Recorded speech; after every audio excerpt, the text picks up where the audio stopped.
Hey guys, another consumer video. Some of you guys have the wrong impression. You think I'm bashing companies. I'm not bashing companies. I'm telling you guys the truth so you don't spend your hard-earned money with a bunch of liars. By the way, there's some great companies out there, like the Crank Shop. I got a Crank Shop hat on DynoPort. Larry's very honest on his dyno figures. Down-to-earth guy, very sharp, makes a lot of neat products. I use his carburetors. I use his cylinders on my race sleds.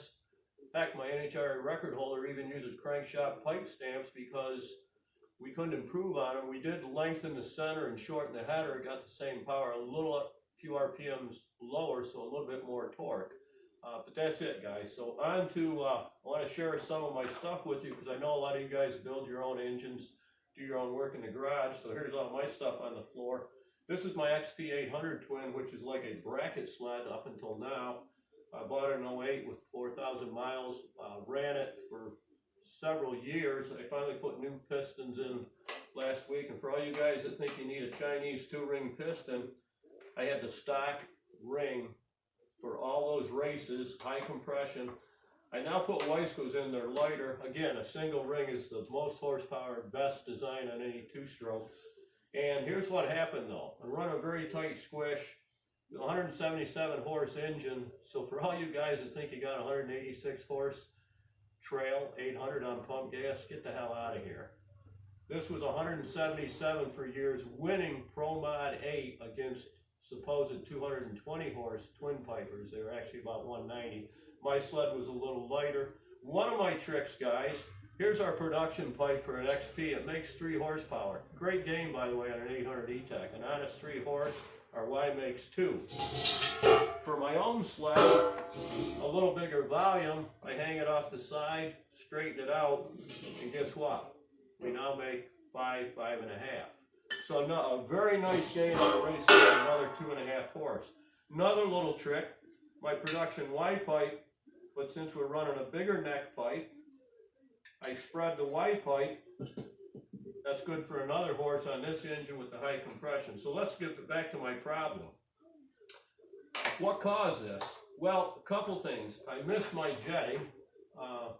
And by the way, I run 118 octane gas oxygenated at 177. When I did all the updates, shortened the pipe, higher compression, spread the Y, we got it to 182 at 83 to 8400. So there's no way in hell any of you trail guys are making over 175 on pump gas with an 800 twin. End of discussion. Impossible. You can go to all these goofy dynos and get all the big numbers you want. You're not going to line up against me. You'll be a half a hill behind. So back to the deal. What I'm going to do now is race. We can now fine tune it. I'm going to put a 24 thousandths gasket in instead of a 20. I'm going to bring my squish up from where I had it down to 32 or 33, bring it up, it'll be closer to 40, still will be a high compression engine. Little update for you big boys with the twins that think you got 220 and I used to run right with you. I decided to update this year. I've been running the stock board carbs. I've got them paper thin out to 42.8. I'm going to get some carbs from my buddy Larry. Well, I've already got them. I made my own manifolds. We're going to put some 54 carbs on. Another little trick I use tuning my asphalt sled, guys. I run it on 3 cylinders, but I restrict this one carb, so I've got very little horsepower. It saves me on eating up that cylinder with all the dyno time, saves me on fuel, and it makes my dyno a little more controllable on a 270 horse triple that's kind of a monster. So I can do more testing. I also just test 2 pipes at once instead of testing all 3, so it speeds up testing a little. So that's about it, guys. I'm going to get this back together. I'll be at the base race this week, and I can tell you right now, it's not going to go back on my dyno. There's no reason to. I know the bigger carbs, we're jumping out from 42.8s to 54s. It's going to be worth at least 3 to 4 horse.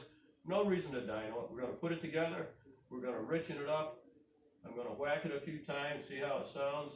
I'm going to make a couple test passes and dial my clutch. Hope this helps.